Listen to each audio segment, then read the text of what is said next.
Live, Mr. Chairman. Okay, welcome everybody. Today is March 14th. This is our weekly county commissioner meeting. Please ask everyone to rise and say the pledge. I pledge allegiance to the flag of the United States of America and to the republic for which it stands, one nation under God, indivisible, with liberty and justice for all. Thanks, Dave, for leading the pledge. Everybody get a chance to look at the agenda. Any additions or corrections? If not, Mr. Chairman, there is the 11:30 executive session for indigent and charity. We do not have any indigent and charity for the commissioners to review, so that matter will not be needed today. Okay. I would move to approve the March 14th agenda with minus the 11:30 action item. Second that. Moved and seconded. All in favor, please say aye. Aye. Aye, motion carries. Doug, are we gonna take that off, and do you think that we need to leave that on there? Yeah. So what I usually do, Commissioner Mopin, is I check with Candace. Unfortunately, I failed to do that this last week. So if we do have any indigent, we'll just schedule it on an as-needed basis. It won't be automatically put on there. Got it.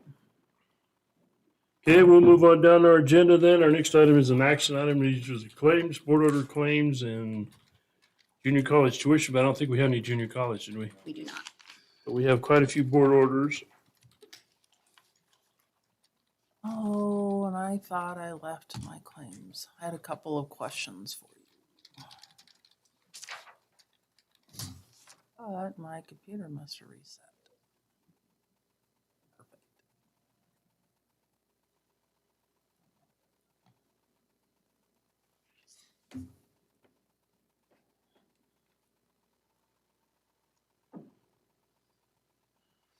So if you have any questions, this would be the time. I'm trying to find them. Usually, make myself a note and just leave it open, and that way, if my computer doesn't reset, I know what they are. But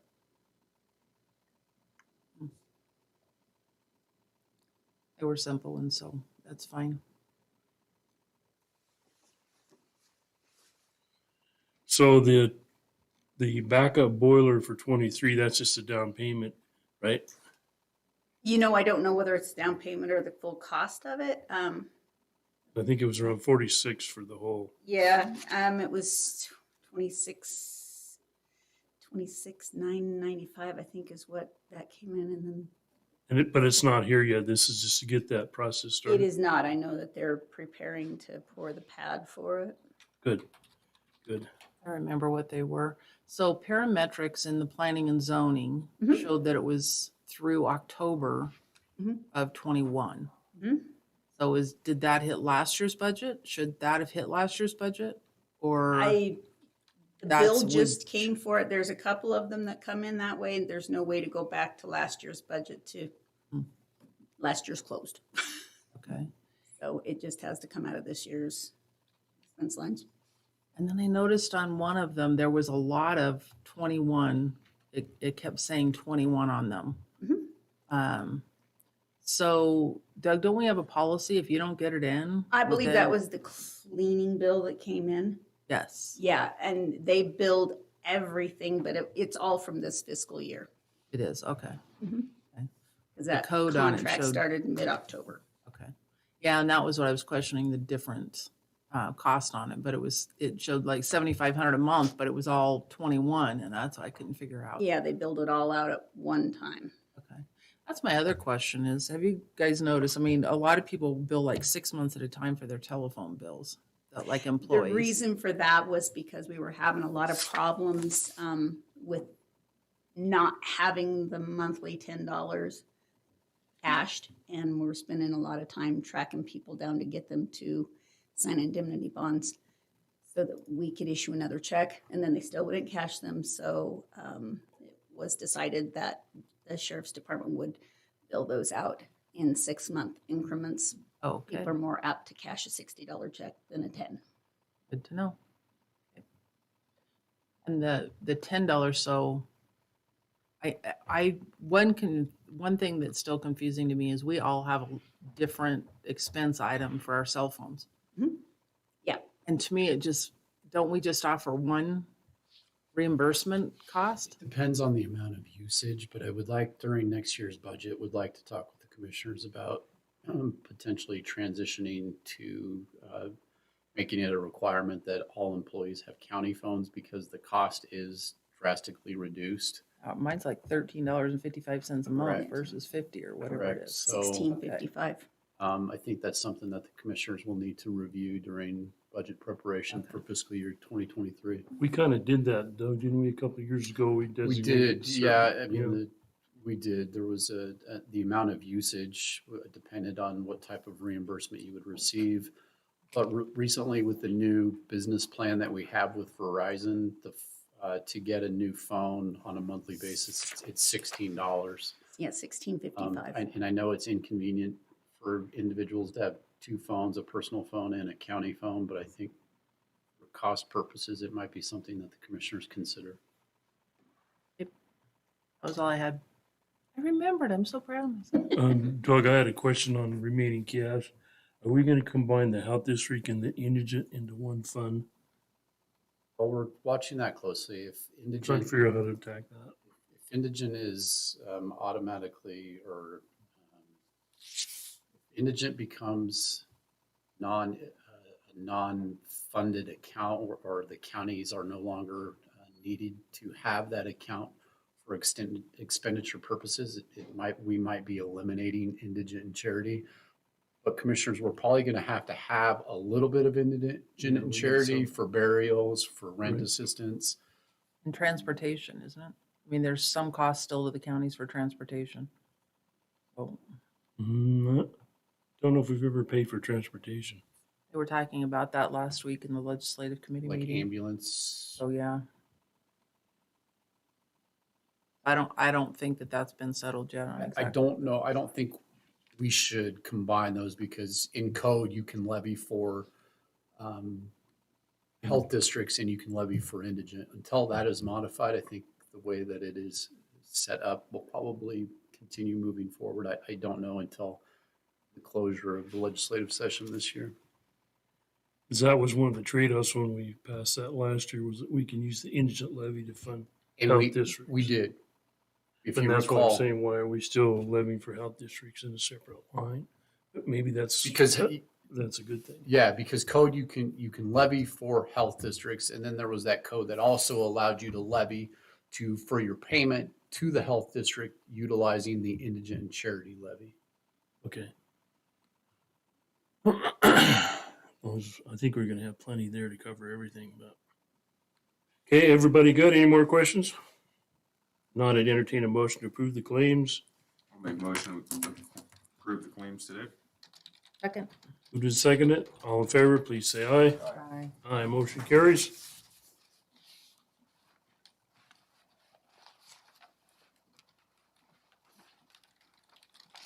Thank you, Rita. Thank you.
Must be Monday morning. Everybody's really quiet and on their phones.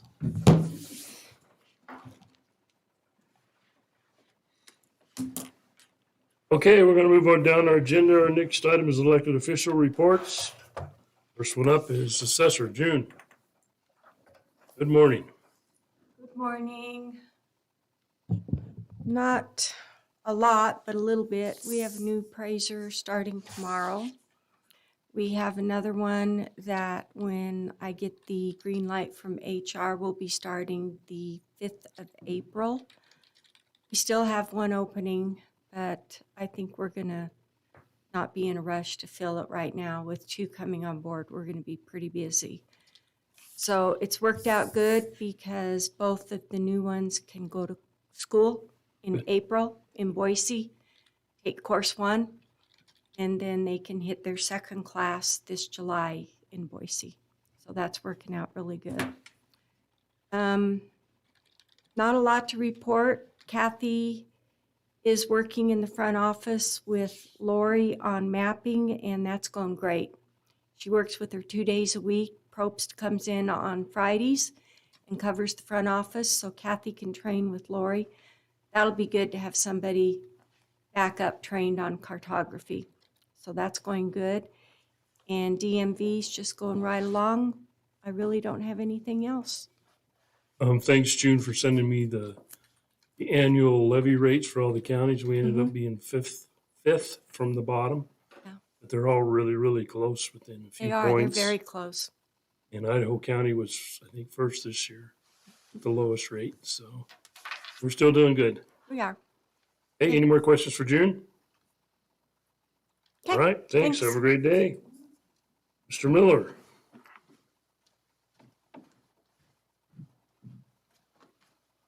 Good morning, Commissioners. We have district court and magistrate court taking place today, so we have a busy calendar for our court proceedings. So No jury trials? no jury trial. Well, we have jury trials scheduled, but we don't know. We have 9 that are set, but we don't know which cases are going to take priority or if they're going to be moving forward. But yes, we do have jury trials in upcoming to be heard before the courts. So yeah, we don't know exactly when and if they will be going at all. Are you fully staffed in the court clerks now and everything? We have one opening. We have an interview next week for an applicant. So we will be attempting to fill that position. We have posted it. We've conducted interviews. We just haven't found the right person. But we have another interview scheduled for next week for the opening that we have. Fingers crossed. Yeah, we'll see how it goes. Friday was the deadline for individuals to declare candidacy. We do have another deadline of March 18th for any taxing district that wants to have a bond put on the ballot. I'm aware of one taxing district that is looking at putting a bond on the ballot for the May primary, which is the Cascade Medical Center. So we'll see if they submit their wording to us by that deadline. The other deadline is for write-in candidates. If there's anyone that wants to declare as a candidate as a write-in, that deadline is the 25th of March. So we do have a couple other deadlines that we're working with, and we'll be preparing the ballot layout and getting the ballots printed. So we are moving forward for the May primary. Doug, is there any other districts that have an election this year? No, Like any rec district or anything? no. That's always on the odd years. Oh, that's right. Okay. Just to give the commissioners, again, a little bit of heads up about what we have to, the taxing districts have to do to get ready for the fiscal year 2023 budget. We have to have our budget hearing date into the assessor's office by the end of April. So if the commissioners want to consider maybe that last Monday in August to have our budget hearing, but I'll put that on the agenda here in the next couple weeks, so the county can schedule the Valley County budget hearing as well as the Valley County EMS budget hearing. Our office will be sending notices to taxing districts next week, requesting that information from them by the 30th of April. We'll also be providing them with the December value worksheet. Unfortunately, the December value worksheet is not ready yet from the State Tax Commission. So hopefully that is going to be completed this week. But the deadline to get that out to the taxing districts is the 28th of March. So we're just politely requesting that information from the State Tax Commission. They have also scheduled budget training dates for taxing districts. The closest one to us is going to be on May 19th. So we will be sending that notice out to our local taxing districts that if they want any type of budget preparation training, they can attend that down in Boise at the College of Western Idaho on May 19th. Let's remember to bring that up at the Fair Board this afternoon, since this is really going to be new to them as far as, Well, they're included in us, oh, but it's That wouldn't typically be- for taxing districts, right? got it. That training is scheduled for us for taxing districts. To get familiar with the L2 worksheets, everyone's been kind of waiting patiently to find out about any new legislation regarding a transition from property tax to sales tax. My understanding is that property tax, sales tax bill was pulled. So that will not be moving forward, but we'll still be looking closely about any. There's another one out there, though, on a percentage of the sales tax, the overage, and how that goes into a pool of funds. Okay. Fund. And I guess just to conclude, yeah, we're still closely monitoring any new legislation. There's several that the counties need to be made aware of. This one that Commissioner Mopin indicated, as well as there's also one that we're following closely, eliminating indigent altogether. Are the county's responsibility for indigent? So we'll see what kind of traction that gets. But with that, I will stand for any questions. Doug, we paid some mental health bills today. Doesn't that eventually go over to Department of Health and Welfare? And we don't Yes, pay those it's bills? supposed to, but those were prior to that deadline. right. So we are hoping that those invoices will now be paid by the state So instead of maybe the that was our counties. last one. Let's hope so. Okay, any more questions for Doug? Thank All you, right, Commissioner. thanks. Next up, Brian Oakey. Good morning. Good morning, Mr. Chairman, members of the board. I don't have a lot to go over with you. That's not because of a lack of work in the prosecutor's office. As Doug said, today's district court and magistrate. So both Brian and Ashley are busy starting hearings at 9 this morning and have a pretty full day ahead of them. So he certainly sends his regrets for not being able to be here to give his report, but you'll probably have to suffer through my report every other week for the foreseeable future until we can get caught up on the backlog with some of the criminal calendars. On the civil side, I'm just working through my list and have been able to make some progress with some things that have been backlogged for a while, which is nice to get a little bit caught up on some things. And my hope is that as we most of these have been agreements with outside service providers, and as the whoever the department head is that's going to be managing these agreements will make some modifications with how we negotiate these in the future. So they're signing our agreements instead of us signing the outside parties agreement. So that's the task in front of me, really, is to standardize some of those agreements. Now I've been here for a year. I'm a lot more familiar with the kind of services that each department needs, and then I can customize some of those service agreements. So these are a little bit more favorable and a little bit easier for us to renew as we go forward. So that's what I'm working on as of now. I've got a couple of hearings coming up that I'll be responsible for, so I'll kind of have to duck my head and prepare for that. But other than that, happy to answer questions if you have any. Brian, will you give an update on the short-term rental question that I asked you on the CCNR so that we're all on the same page? This is a big deal, and this is like the second or third time I've been asked this question. Yeah. So I think we need it on record, what the county can and cannot do Yeah. regarding Um, CCNRs. Yeah, thank you for that. So there has been several short-term rental conditional use permit applications that come in front of the Planning and Zoning Commission.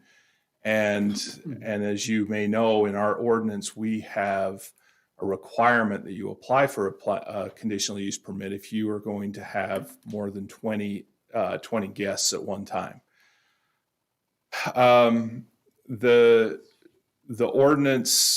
The ordinance predates me, but I believe that it was designed around the 2017 legislation that specifically says that counties and municipalities cannot prohibit short-term rentals. We can regulate them, reasonable regulation that's designed for health and safety of the community, but we cannot outright prohibit them.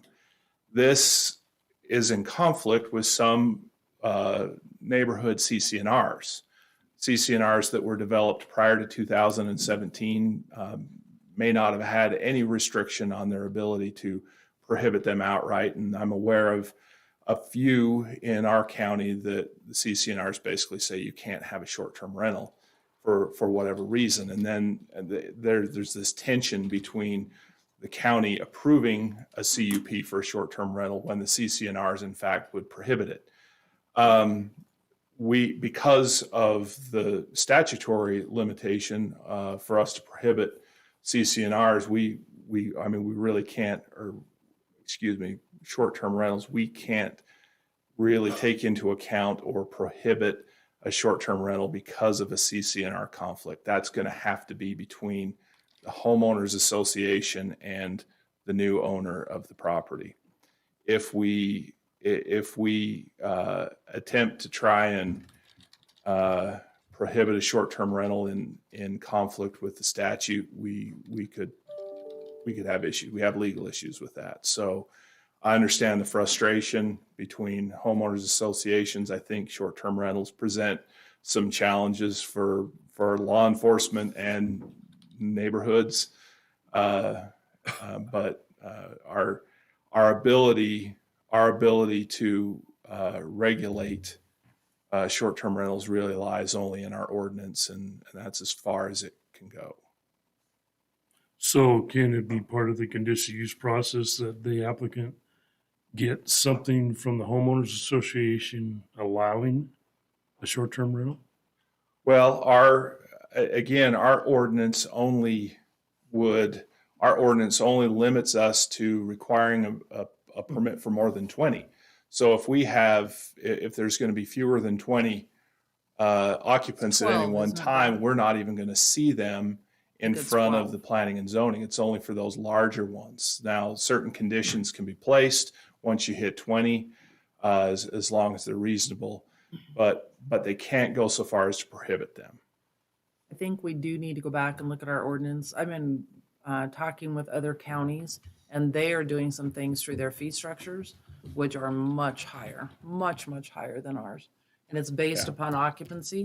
So it'd Right. be like from 12 to 20, the permit would be this. From 20 and over, it would be something different.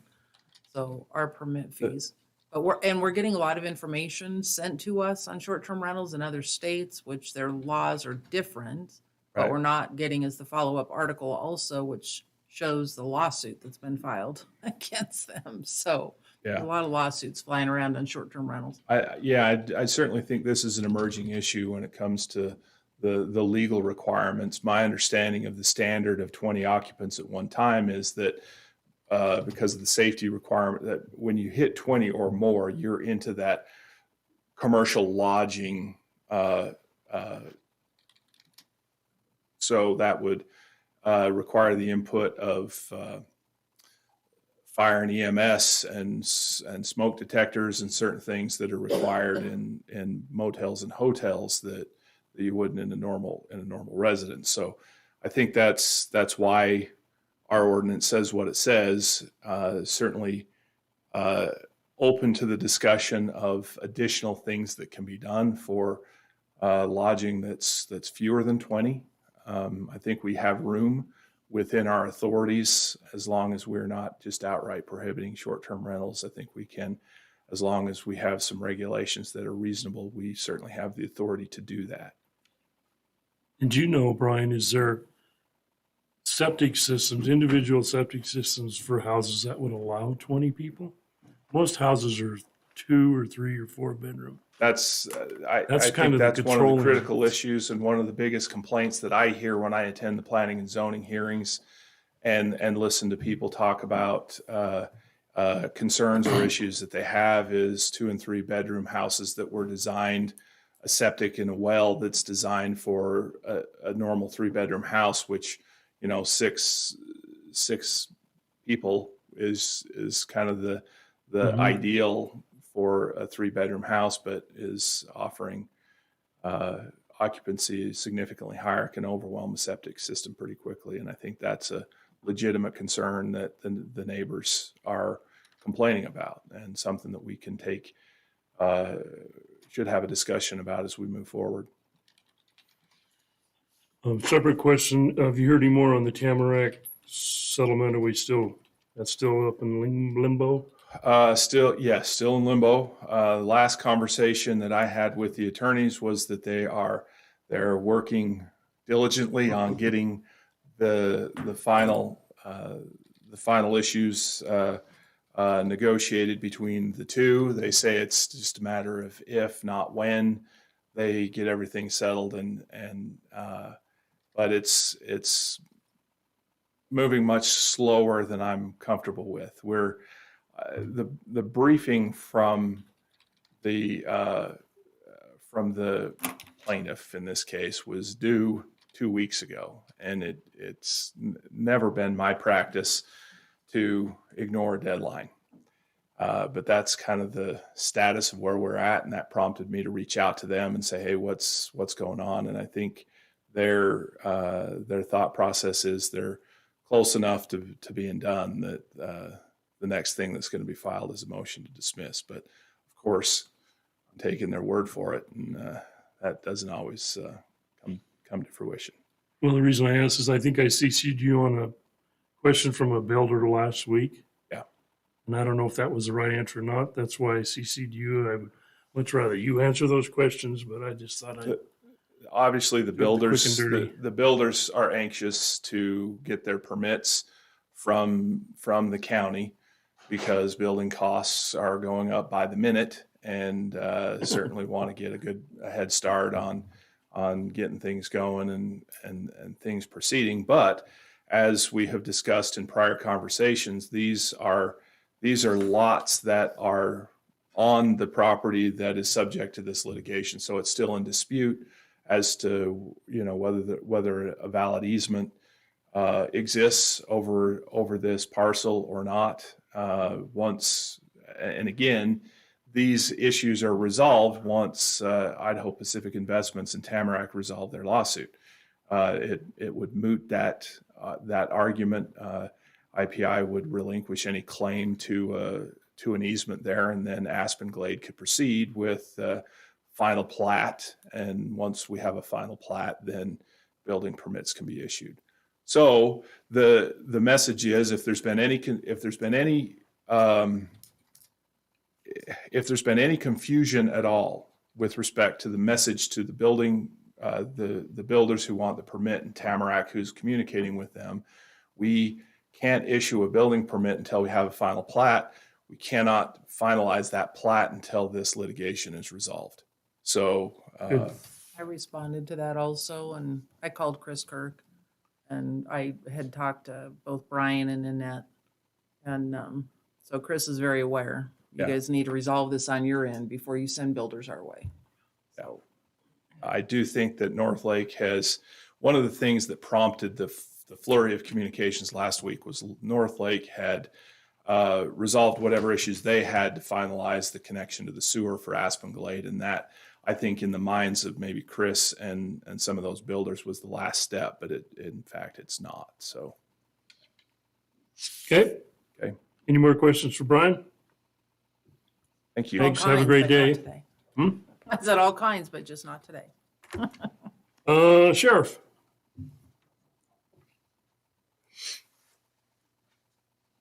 Good morning. Good morning.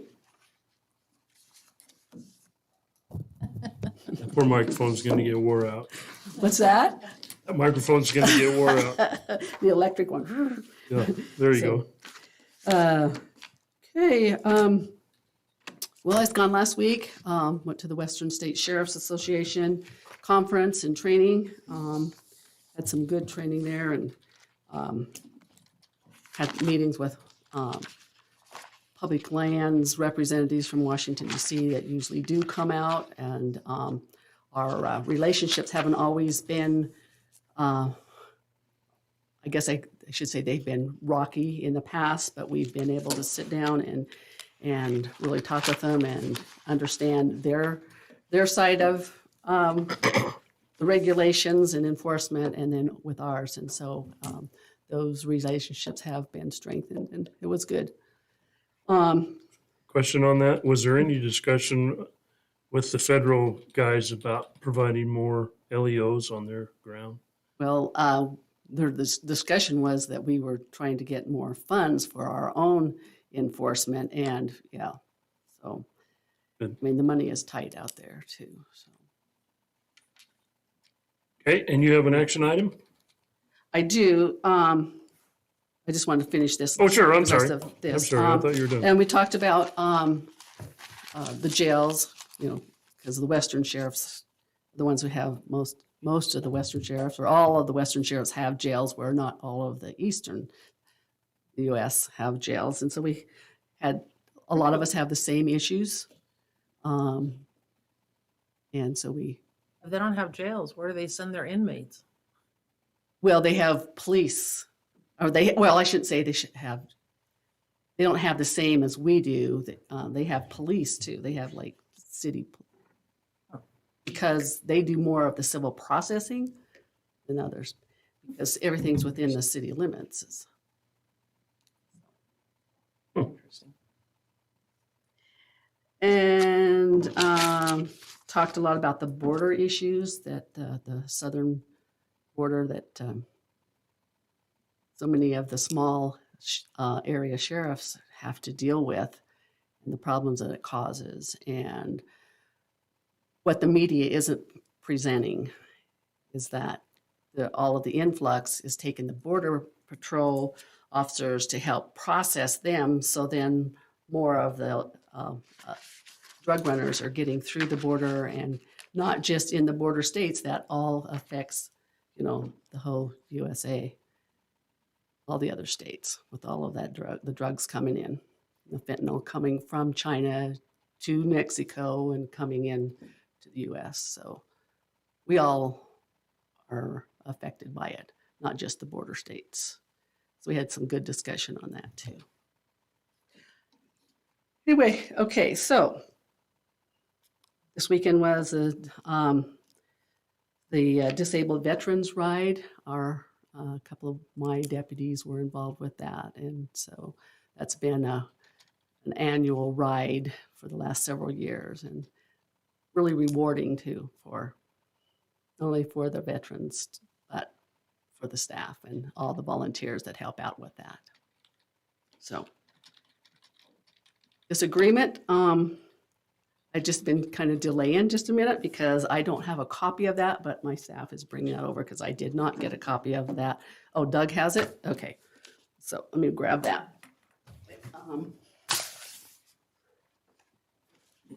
Thank you. Yeah, we got it online. I was just looking. Yeah, at- I wasn't CC'd on that. I did know that it had been through legal. Mr. Oki has reviewed it, and we wanted to proceed with this if the commissioners are. What is We'll this approve it. software? What's the So software? this software are like tablets that the jail deputies go when they are on their med distributions and on just checking the inmates, every 30 minutes, they all have to be checked. And so it records all that. We always had the pipe that would at least show that the deputies had been into these pods. And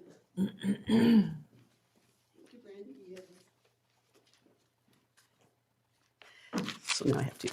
And we're hoping that that will, help speed things up and make sure everything is recorded properly during the distribution of the meds. And so they can So just on carry this- that around and download it. They don't have to go back and write that they delivered all these meds to whomever, or they've done their checks, their 30-minute checks on each inmate. So This has that's all the gone main through part of it. IT. Pardon me? This has all gone through IT Yeah, also. I So believe so. we know that it's secure and all Are that you good aware of stuff. that? If IT was, I think they are involved in this as well.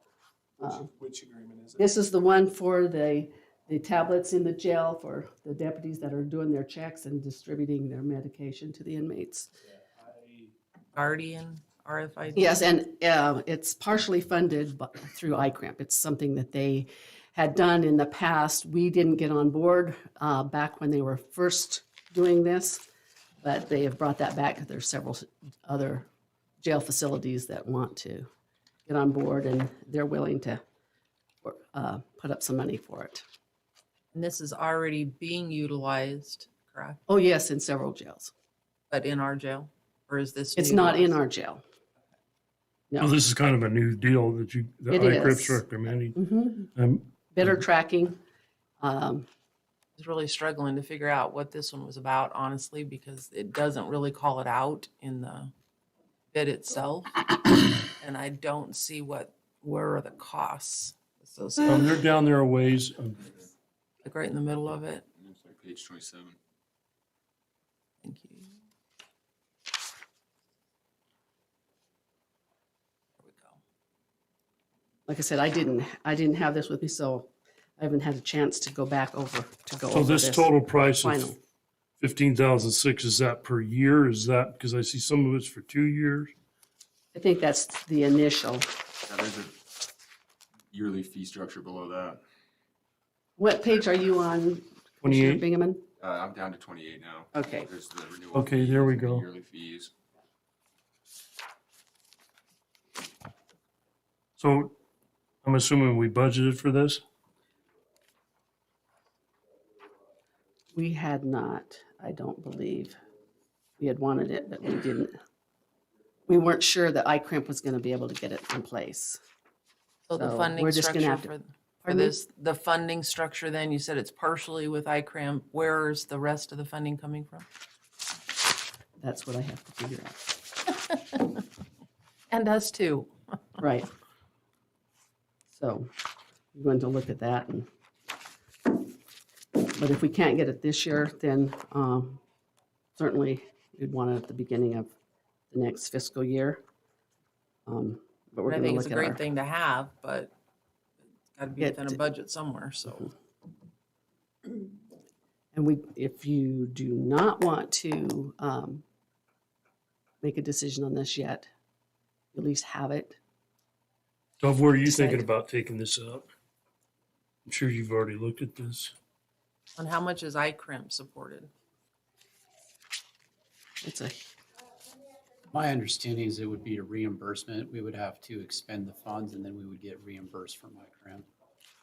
All of it or half of it or how much? It's, Commissioners, I would propose that we take it out of capital equipment, out of the general fund jail. okay. We have 20,000 budgeted in that expense line. And there's nothing that you know of that we've already put those funds aside for? I would defer to the sheriff for that answer. Because we're no, gonna that, redo that's, that jail that's pod. been one That's- of the line items that at times we've had something that we needed to replace, but other times it's just there in case something comes up or breaks or, so it is available. So we are also gonna do your jail pod, so to me, that's gonna have a lot of capital equipment expenditure in it this year. GeoPod's going to be funded by PILT though. The Mm-hmm. expansion of that. And the equipment also, Um, I mean, everything. I don't know would that need to there's- be- likely, yeah, but I don't know how much equipment they're. There really probably isn't much equipment. It's just gonna be redoing the countertops and working area. The new furniture has already been approved. This is kind of a hard bid to read, but It is, and that's what I'm talks saying. about- I know that, and I'm sorry that I'm not ready for this because I was out of town and I didn't see the final document until just a few minutes ago. So I could give you more information on that if you want to wait till next I week. just want to make sure that we know what we're looking at. Sure. I mean, I understand. the Perfect. jailed pods, we were told it's probably 100,000 now. We had only budgeted 45, so it's going to be substantially more by the time we do all of the upgrades to that. So it's, you know, we're adding on here. I think it's a great product. It looks like it's something that would make sense. If ICRIM is recommending it, it's probably something that our insurance carrier is requiring us to do, is what I'm hearing Yeah. you say. I believe that it was at least half, but I don't have that document right here that before me that give you those final numbers from them. But I can. Jeremy's in the room now. Jeremy, have you looked at this Guardian RFID? It's a medical tablet. that the officers would be taking For the around to software. each pod instead of the pipe, show that they've been in and checked on the inmates and distributed their medications. Oh, yeah, I know that that's been, talks about them looking at it in the past. Have you looked at the software to make sure it meets all of our I security haven't. requirements or Are you thinking anything? about going with it? Because I haven't heard anything Oh, I about thought it. that you were involved in that. No, last time I think we discussed that was a year ago. Can we table this just to make sure that, you know, Well- IT looks at it? I agree. The bid was put out in October of 21 and it expired on October 29th of 21. So maybe what we should do They is are make sure still, this is a, ICRIMP is still involved, and I know because I'm on the ICRIMP board. And so I know that they're in agreement with it and are. well, I their guess what I'm bid. saying is the bid has been expired. So maybe we should go back and make sure this is extended a week, or do It you is want to? because I talked to one of the reps down last week at Western States. And it's Because they were still, working it, they wanted to make sure that everything was on board. So I will double check, but I mean, that's what their rep was working with. And he's the one who told me, hey, we've got, you know, your legal counsel is through with this, although I hadn't seen the document. So, but We can just make if you sure want it more passes. information and you want to wait, Can you find out too what if they pay any of the ongoing costs, the yearly subscription fees, or is that all on us? that's what I'll. and then maybe find out too what reimbursement from iCrimp we'll get. And then let's It seemed postpone like this. it was about half of what it was. I don't know. And I think Jeremy needs to take a look at it too, that we're all kosher that a Okay. week. If we can postpone this for a week, Because if we don't get this, we're going to have to find something else because the pipe system is really basically obsolete anymore.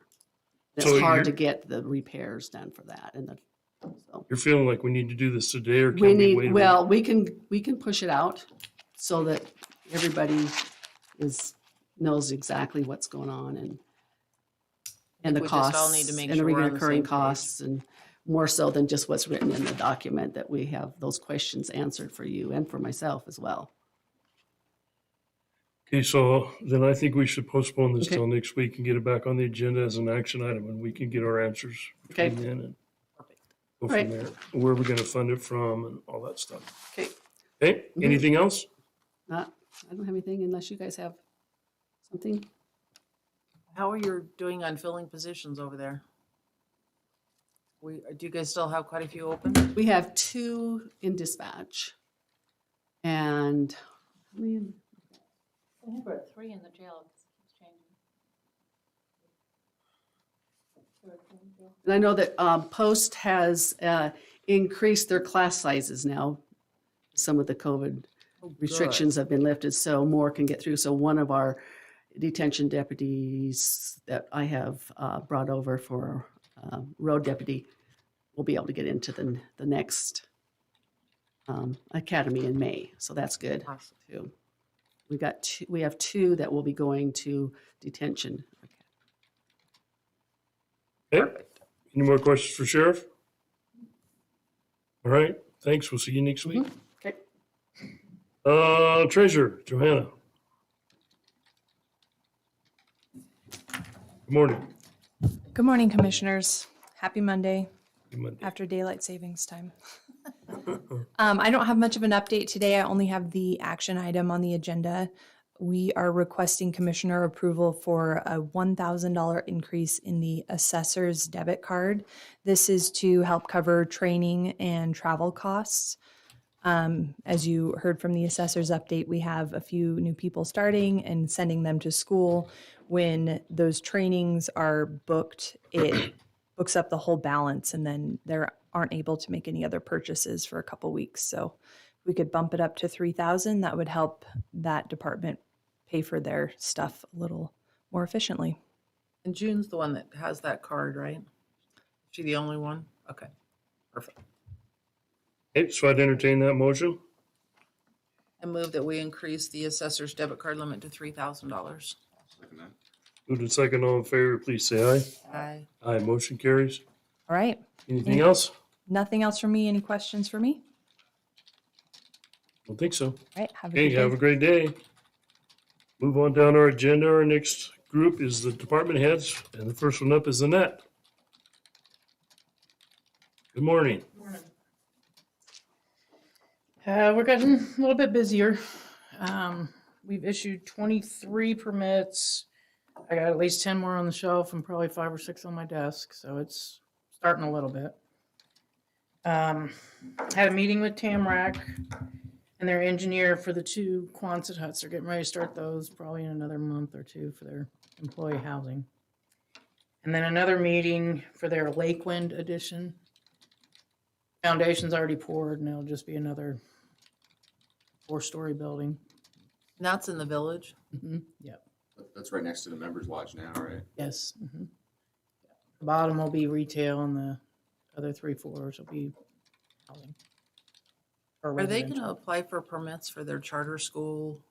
They're not permanent structures. I think that they're tents going up or something like that. I haven't heard.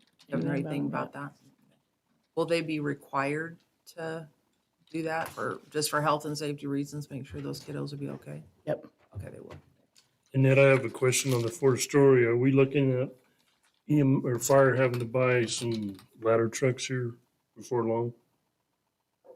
'Cause I thought at one time we could only go 3 stories with most of our fire trucks.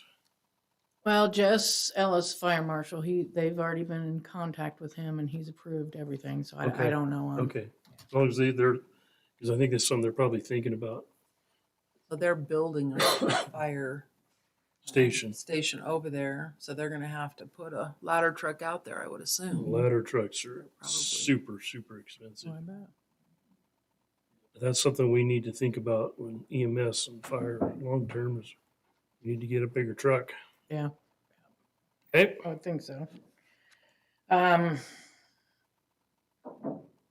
That's really about all we got. We got some people calling and wanting refunds on their permits due to the prices. And so, we'll see what happens on that. That all I Seeing got? that on the real estate side too, unfortunately. I mean, and those are the smaller houses. Mhm. Darn.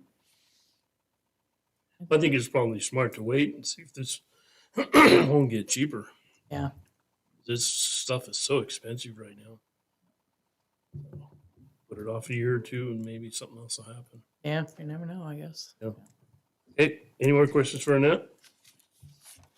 All right, thanks. Thanks. Have a great day. If not here, Melissa, Mr. Chairman, he's on his way though. is he on his way? Okay, we'll work him in at the end. Good morning. Morning. So Master Gardener course is plugging along. Did that this Saturday, and then we'll do it Wednesday night again. And I added up the hours, and in the past we've done 30, which is the minimum to do Master Gardeners. And this course is between 50 and 60 hours. So we're almost wow. doubling the amount that's required for the participants. But it's a really good class. They're getting a lot. Tomorrow I'll be helping Tyann in New Meadows for Ranchers Feeding Youth Program. She coordinates that for both Adams and Valley County and rotates between the schools.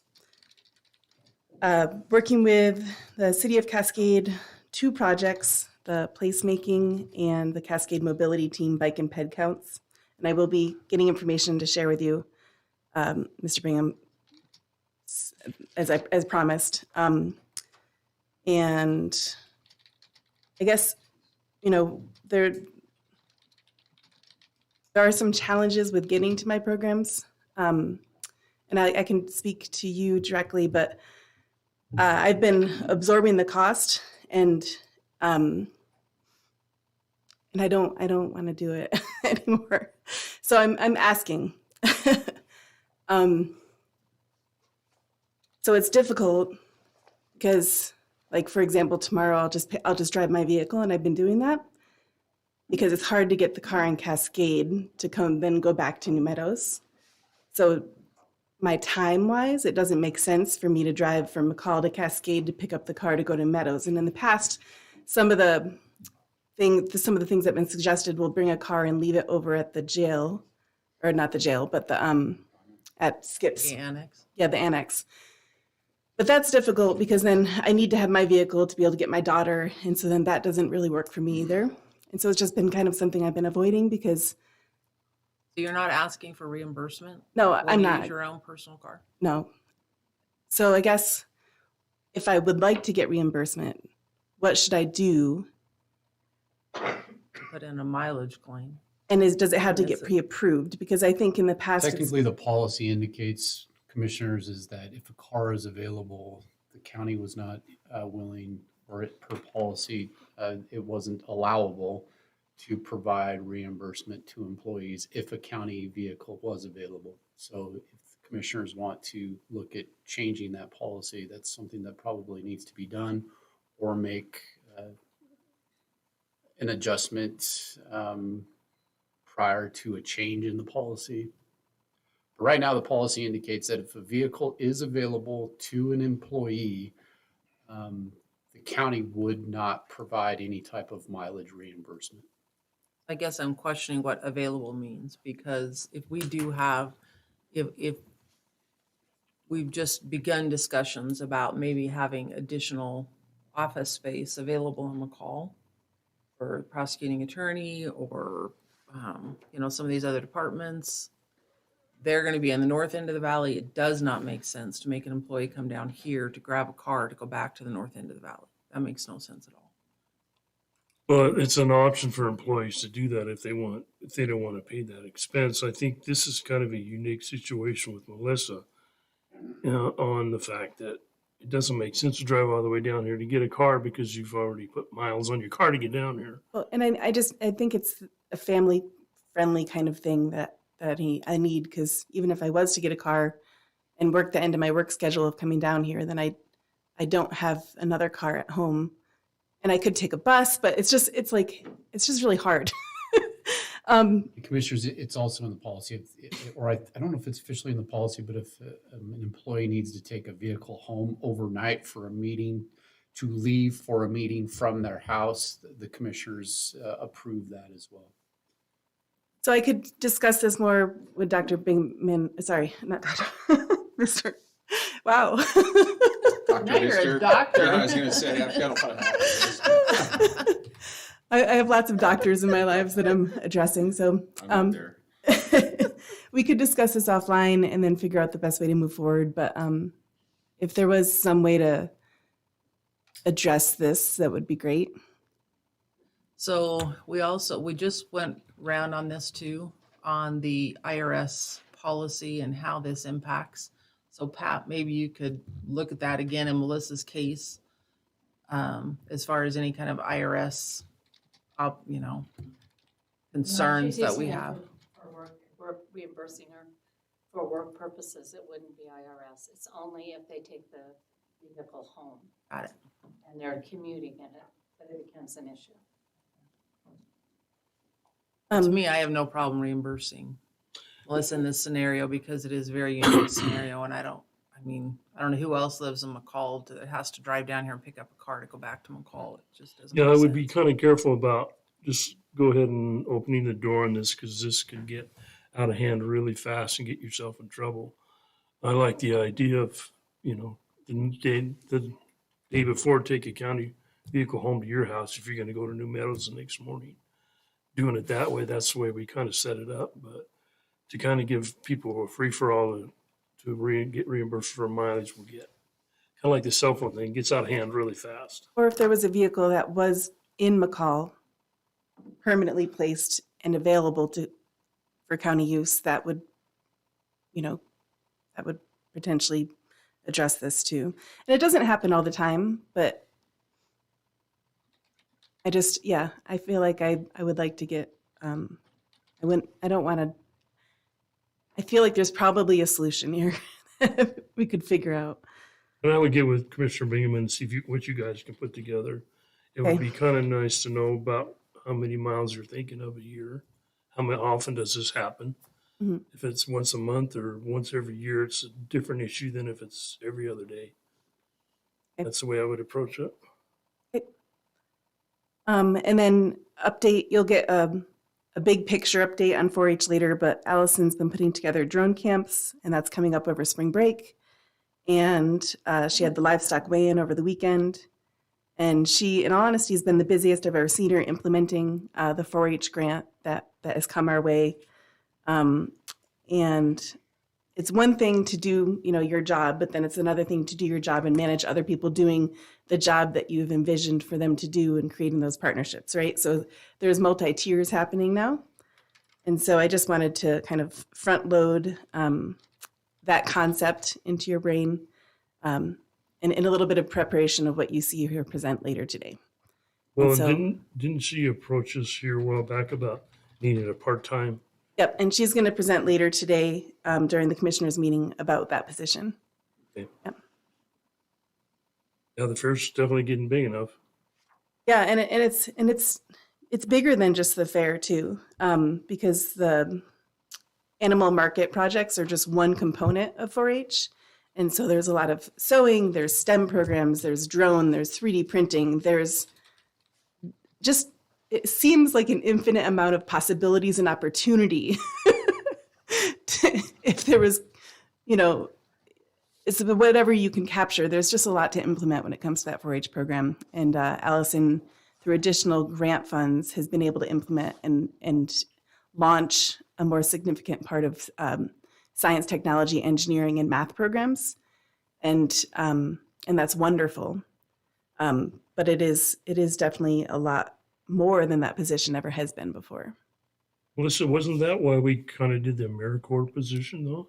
So yeah, and the AmeriCorps position does do, they primarily do after school programming on a consistent basis, because I also think that's really important for working families to be able to have access to, being able to work a full school day or full day. And so the AmeriCorps position has been really focusing on trying to support after school programming, and they've done that in Cascade and Donnelly, and they've assisted in McCall with some different programs. But what Allison is doing is in addition to that and does enhance after school programming, but it's not that primary role of making sure there's consistency there within that realm. So that's the gap that one specifically was addressing. And I think, while specifically Donnelly was the area that we were targeting the most to be able to provide that after school consistency, because the 21st Century Grant helped provide that stability for Cascade. And so I guess, in big picture, it would be awesome to see Donnelly get 21st Century Grant. And I think that would be the next steps of where we would go. But Donnelly's received a lot more stability in after school programming than it didn't exist before. So we have grown the capacity surrounding that concept there. So you're going to be here this afternoon with Yeah. Allison? Okay. Yep. Good. And I'll be here for Fair Board as well. Okay, great. So I will reach out and we can try to put our heads together about the car scenario. Thank you. Okay, thank you. Pat.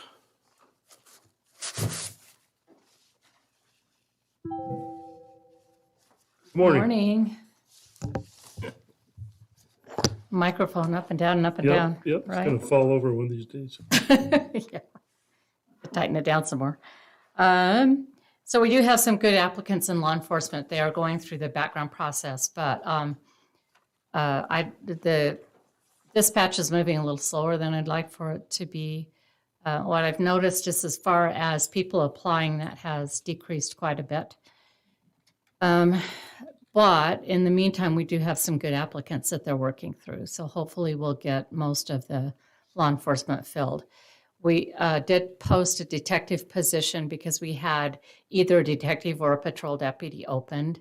Well, we had a patrol deputy and then it could either be a patrol deputy or a detective. And so we have decided that we're going to go forward with a detective, and that's been open. We do have some good applicants with that one that are moving forward. So that's kind of on the law enforcement. Road tech, I don't have anything. Court clerk, we're doing an interview this week. The elections coordinator, I don't have anything. So I might have to take all the postings down and then repost them. Sometimes you get people, but it didn't work last time. So it's been frustrating at best. So the road tech, are we down one or more than one? We're down one. Mm-hmm. Pat, on the dispatch, do we still have the deal with Adams County to use some of theirs if we get into a We do, bind? but we don't need to. We have enough that we can Okay, staff it. as It long just, as it's a backup plan, so to speak. yeah. And that's the challenge, Kelly's making it all work schedule wise, but it can be a challenge, for people wanting to take vacation and stuff. So we're going to keep working on trying to find some people to fill those positions. We did fill an appraiser position that was vacated in February. That person's starting tomorrow. And we're having another person that's vacating an appraiser position. And that person is, we did fill that position starting in April. I have been doing exit interviews. The last person that left was housing. This person's pursuing a career that has always interested in him, and he got an awesome opportunity. It's one of those things that just happens, right? But you do wonder when you lose people if it's more. So I'll have an interview with him, exit interview with him later today. So as far as housing, do we want to put it out there that we're going to have a house available? Maybe we need to wait until they get out of there and then we'll see what needs to be done before we put it out there. I would prefer waiting to see until facilities gets in there to see how long, if they can get it ready to go like in a matter of a day or two, then yeah. But if it's going to take a while, then I don't want to get people's hopes up too soon. So I have attended a couple of career job fairs.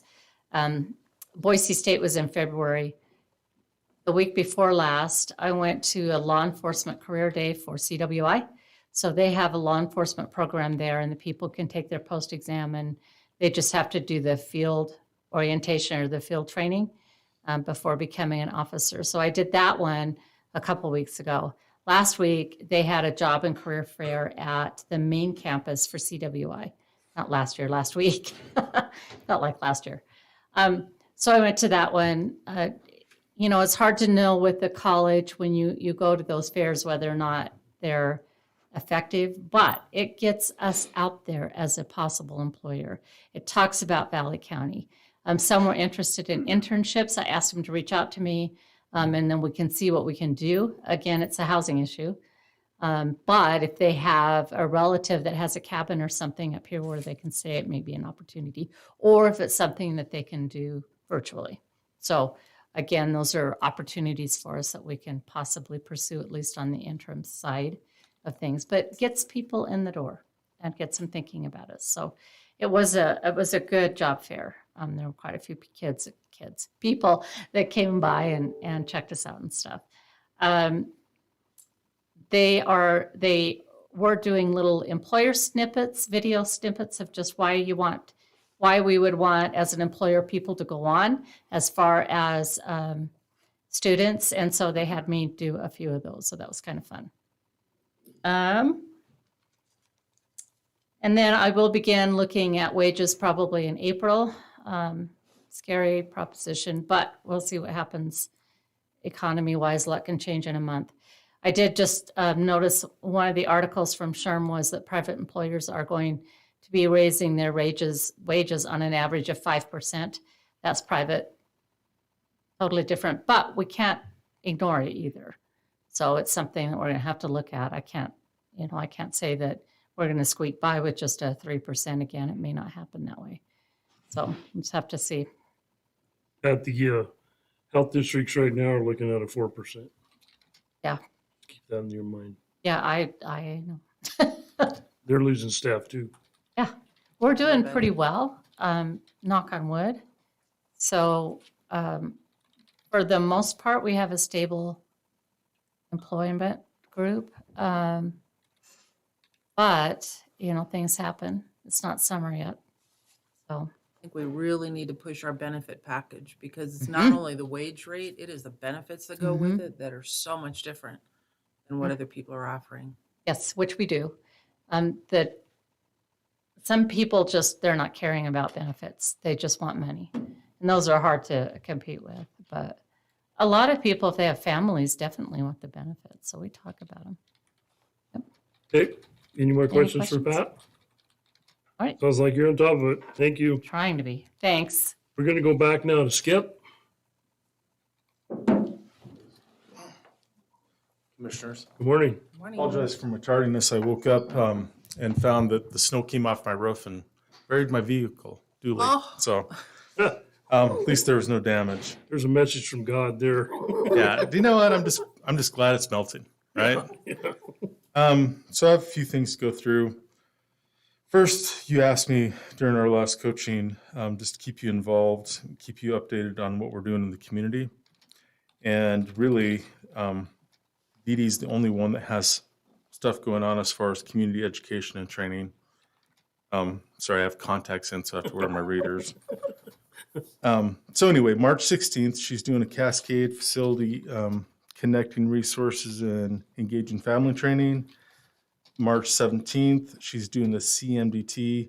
That's really with our prosecuting attorney, Brian Noggle, who has started up the community multidisciplinary team, which is statute that prosecutors in the past have not done, but he's picked it up, and it's really about child protection. And I'm glad for that. The whole community is, and it's really that work he's doing there has instigated a way stronger relationship with health and welfare because we have not had good child protection services up here, and he's engaged that. I understand that, and I think from this work and part of this work, and also what Alicia and Dee Dee have done with other boards down in Boise, they've decided to hire somebody part-time for us. So we have our very own. Oh, nice. That's the way I understand it. Time will tell, right, if it actually happens. But in years past, I can remember a year ago with Dee Dee, we had 2 different calls in 2 months, and we didn't have feet on the ground for 4 months. And one of them was this little dude that was camping with his parents, on Little Lake outside of Cascade, and it's a horrible circumstance, and nothing happened. So I'm really glad that Department of Health and Welfare is stepping up and they're reacting, and I give a lot of that credit to Brian. Awesome. Then she's doing a Cascade Alive at 25. That's a driving safety course, drunk driving and whatnot. April 15th, she's doing a Region Forts virtual, so it'll be online with Health and Welfare, and has invited. Give me 1 second.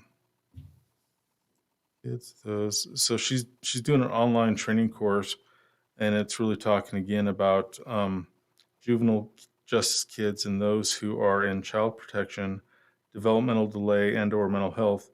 So she's going to be part of that and be part of those speakers.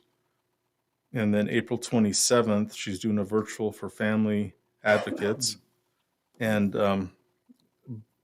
basically what you could wrap around what she's doing. I mean, she has a lot of different skills, but she developed family engagement curriculum for post, for juvenile probation, juvenile detention, and she's pretty much become the expert in our state on those topics. And so she's stretching out and doing a lot of training with that. So Fence that's around her. Don't give her phone number to anybody. well, and she does. I mean, that's something she's got to We work love out having too. her here. She is so busy, and I think she needs to learn how to say no once in a while. But She's a huge she's doing asset. great, and she's a go getter. You know, so I'm grateful for that and her work. And then me, what I'm working on right now, I can tell you. First of all, we've had our very first jail intakes for the treatment program. That finally happened last week, and so that's up and running. At least the initial stages. Monica Forbes came and from the Rock and signed up a few people, and it's smart recovery. The premise of what they do, I mean, it's twofold what we hope for the jail. So you have this recovery coaching, right? And then treatment.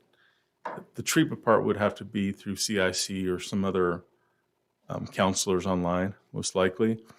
But the smart recovery, what they do is you get people in jail that the court maybe just doesn't feel like lowering their bond or letting them go because of community safety issues, but they can come in there and they can do these wraparound services, and they can help them, where you at with medications? Where do you have a place to live? Where you at with A, B, C, and D? And help them, not do it for them, but help them get set up so that they have a good plan of release. They could follow through. And then we don't have people that are just sitting in jail on a $5,000 bond. They can actually get back out, get to work, and get life going. So I'm really encouraged about that. I'm grateful for the jail and the sheriff's support, and we'll see how it goes. There's a lot of details like their security and their policies, and so you got to work out so that people can come in and out, and they can how they're going to meet with them, if it's going to be virtual, if it's going to be in person, and how to do that and maintain what they need to do in the jail, but still provide those services. So it's a work in progress. Awesome. Are we able to use any of the opioid funding, or is it pretty much different substance of use other than have we seen any of the opioid? So, I mean, and that was part of the confusion with jail. They've kind of thought that we're waiting for that, but based on our V Corp funding, we are funded until next August. So Valley County Jail, we don't need any money until then, right? So it can stand alone right now, and we can get it up and running, and then the commissioners and as we figure out this grant, or not the grant, but the settlement. Well, and I think we can use it for some of this outside counseling. The CIC stuff, I think that's where that money could be used, some of that as well. So Yeah, and we've had this discussion. I'm still kind of in the wait and see category as far as that goes, but that is something that I'd like to think about and consider, because right now we have until August, but if this is something that's important for us, it's something we need to be doing, we're going to have to extend it. We're going to have to figure out a way to help provide the funding for that, I think. Well, this was a huge success down in Ada County at the jail there, helping inmates kind of readjust. And I think it's a proper role. It's a good thing for us to do, because you just say, okay, you can go now, and it's like they just fall apart within a few days. And I think this is really awesome to get them kind of back on their feet and going again. So you got my support. Yeah, and I appreciate that. And Monica did tell me, they worked on them. That was like a 4-year, in and out. Ada County is a lot more complicated than us as a general rule, but they have huge support there, and they've seen dividends. I don't have the data, but from what I hear, it's been very positive and worthwhile. As far as me, so with V Corp, we decided, we voted and to put in a grant for the Rural Communities Opioid Response Program, and it is SUD. So it doesn't just have to be opioids. And the grant is, I believe, $500,000 a a year for 4 years. And then at the exact same time, IDJC just got legislation passed through the governor's office with his support to support crisis centers, cross juvenile crisis centers. So that's mental health. And this combined, granted, I just told you it's mental health and SUD stuff. And then on top of that, Lyle Nelson, who's city council member, Lyle Nelson, he just presented to V Corp, indicated they have $250,000, and what they want to do is invest in health for our community. And I'm on a couple of these different grants, working on it. Which, first of all, I'd just like to ask permission to get some help from our grant writer. Absolutely. Central District Health has a grant writer they assigned to us that's going to be working on that. But I just thought if I could have them team up, maybe it'd be easier, because this grant has to be done really soon. So we have a week to figure out what we're going to do, how to do it, and they have about 2 weeks to get it done and get submitted. I would ask her what her timing is. She's got a lot on her plate. So, I mean, I don't have any problems with it either, but I would ask her if she has time to do it, because these federal grants are very in-depth. Yeah, and my thought was just to hook them up together, so maybe they could, many hands make light work. And I think Mayor's going to have the local data, where the health district person will have more of a statewide data resource that you can use to write the grant. But like Sherry says, she's a busy gal. Just have to see what she can do. But she probably has some information that they're going to need. Yeah. Well, I'll just put them together, and what time she has. I think it'd be helpful. But it's just we're in a crunch. And I haven't gone through my plan. I actually just finished this weekend. But between the 3 grants, I can foresee us actually maybe for the first time being able to do brick and mortar. And we don't have enough business just for one thing. We don't have enough business in our community for a place, just a crisis center. And we don't have enough business just for one place to do, health for kids, juveniles. That's what I'm talking about. But if it was all encompassing with these grants, and then maybe we could invite our fellow communities that struggle, like Adams County. I mean, I was looking for resources for some kids I found out about there. There's nothing. I mean, literally Nothing. And that's, I don't mean to be disrespectful to Adams County, but I was trying to find some help for these kids. Doesn't exist. And I think if you went to Idaho County, it'd probably be tough too. Boise County, they have Ada, which is pretty close, but I can envision maybe this possibly, right? Between the 3 of these grants, we could make something work that would actually be useful, and not just 3 or 4 cases a year, but useful center. So I'm trying to put that together, and it's not my decision, just a vision. So we'll see how it goes. You got to start small and one bite at a time. One bite at a time. So yeah, we're going to try to get them all. We're going for all the grants, and then we'll see how it works out. Okay. Perfect. Anything else? No, sir. All right. Sounds like you're planning. I like that visionary stuff. Trying. Good. All right. We'll move on down. Jeremy, you're next. Good morning. Morning, Commissioners. How are you? Good. Real quick, just to clarify, the jail has talked about that Guardian RFID stuff in the past, and I know that it's something that they've been looking at, and I've looked at it a little bit. But that's been some months. I wasn't aware that they were actively pursuing it again, and I'm more than happy to look at it and get that going. But just so you know, I have looked at it a little bit in the past. I think it looks reasonable to me. I just need more definition of the annual costs and all that kind of stuff, and where we're going to pay for it, right? That kind of thing. So, and then what the implementation looks like. Exactly. You've got a lot of stuff you've got coming up, and one down still. Yep. So as far as that other stuff, I don't have a whole lot again this week. Things have quieted down a little bit the last few weeks, so I've just been working on some older stuff, getting caught up on some backlog tickets and just working on getting some of these bigger projects that are coming up sort of set up.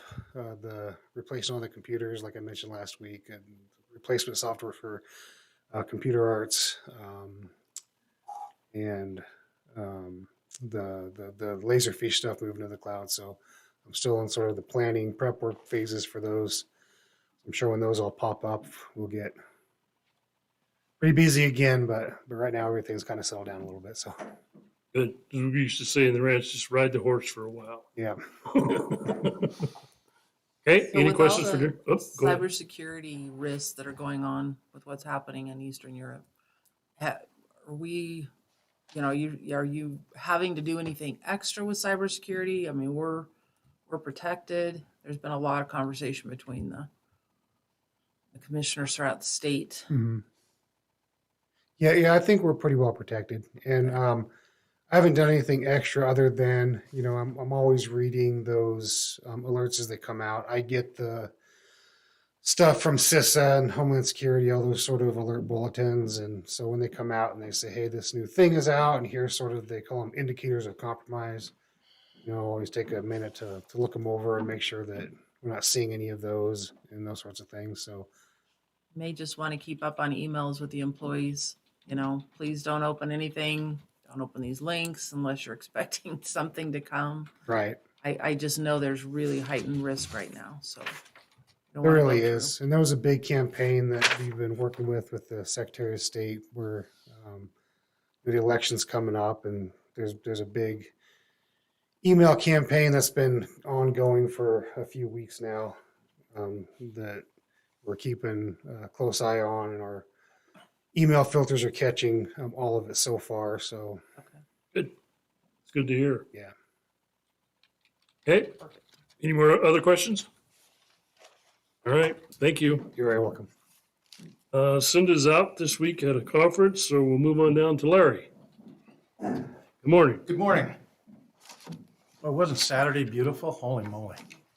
Incredible day. Let's start with the United Payette. What I sent you was the proposed lease that is being proposed to IDL. Then we have an application, so we're applying to get this lease done. There's a fee for that, and United Payette's paying it. What I need signed is the proposed lease. I've got a copy of it too, Doug, if you want it.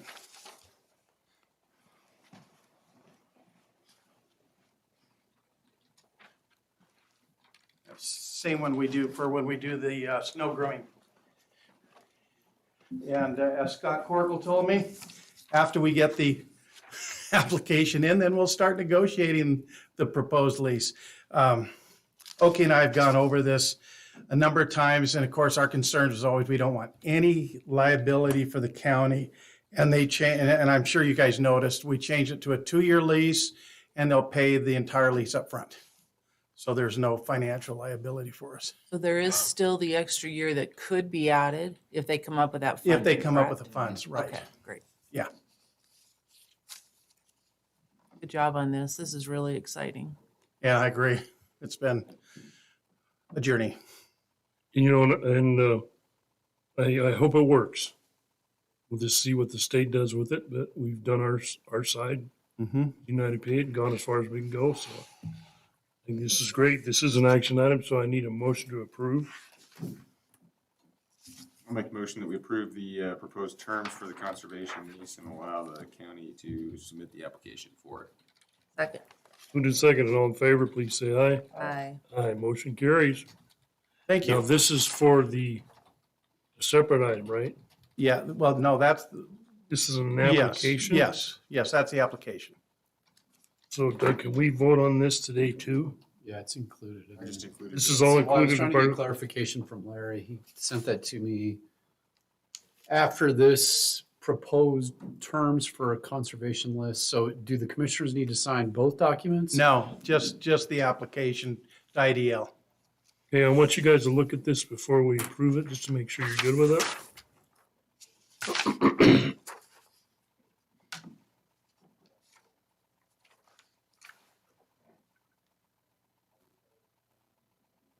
The concern that I had, Larry, is on that application, it said, please refer to attachment A. Now where's So- attachment A? Yeah, Well, there was no attachment A included in that, Yeah. so I assumed that this was attachment this is A. attachment A. Yeah. So this would This be, is right there.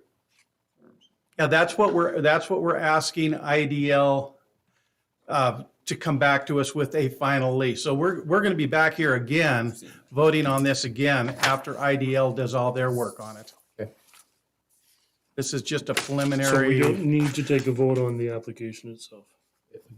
yeah, Mr. Chairman, again, there was, We approve attachment A. I think we should vote on this one too, just to make sure it's in the minutes, Larry. So I'm going to entertain a motion to approve the application. I added that in my motion. Oh, did you? Yeah. Mhm. I missed that part. Thanks. So that's already done. So we will move on here. Thank you very much.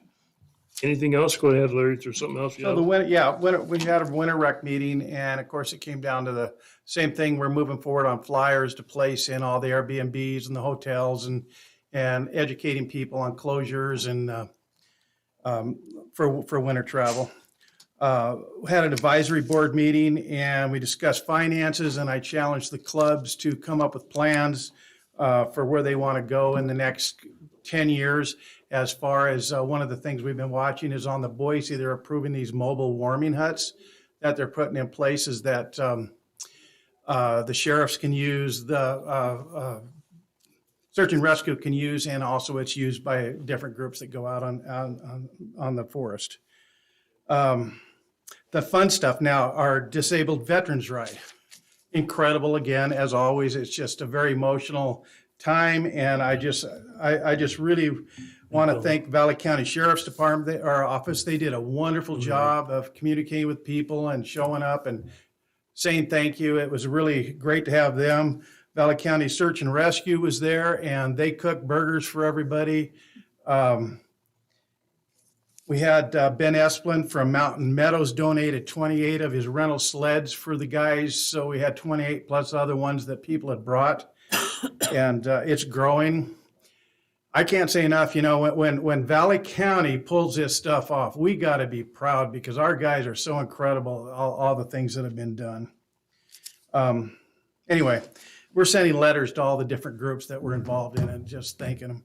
Also, one other thing that's going on, and I even hate to bring this up, let's talk about fuel prices. So I'm trying to make a decision. I've already called Diamond, and I called off any more deliveries to our fuel tanks. And I've been calling around to all the different distributors. What do you guys think? Normally, at the end of the season, we fill all our tanks up at the end of the year. I'm feeling right now that we shouldn't, and we should wait for the fall to fill them because I think prices, gosh, this is like rolling dice. Do we fill them up now? Do we wait till the end of the year? I'm feeling like we wait till next fall to fill our tanks at this point. You have enough for anything that you're going to do over the summertime and. Yeah, all we do with that stuff is our spring maintenance. Other than that, it sits there. And I was talking to some of the guys about the price of fuel and the barrel. And for the first time Friday, it started to bounce back and forth rather than just continually going up. And they said that's a sign where it might stabilize. And once we get through the summer driving season, this fall it should drop. So, I mean, it's a gamble, but I think we should just not do our normal fill up at the end of season. They'll also be in a different budget year, so you can budget accordingly. Yeah, that's true. A Well, little more in your the budget. funds will carry over, so yeah. Just something to think about when we go from when we budget $3.25 and my last bill was $4.60 a gallon. It adds up. I've got 6,000 enough tanks for 6,000 gallons out there, so it adds up really quick. I don't know, Larry. I got all my tanks filled here 2 weeks ago, and I got the $3.75 for red diesel price. So You I won said, the fill lottery. everything up now because I don't see it going down for a couple of years. So you think we should fill them at the end of the season? Maybe what you might want to consider is fill them half. Say it again. Do half of it now and then Yeah, save that's- some money and do the other half in the fall. That way you split out your risk, but it's your call. And maybe use what's in your budget now. Yeah, that's true. That's true. Yeah. I'll tell you what, it's a lot better to have it on hand than not have it. That was the other comments that have been made is we could have a shortage. There's a very possibility of that, so. All right, well, thank you, guys. I appreciate it. Have a great day. Larry, did you get the letter? Yes, I from the did. Gentleman, will you put that on an agenda for a discussion item? I will do that, yeah. Yeah. But we need to respond to him at the very least, so. Chairman Okay. Casey is here to notarize that document. Thanks, Casey. Come on up. I've already, 2-minute break. yeah, we're going to take a 5-minute break and then we'll come back and move into Scott. What do you need? There's a blue pen.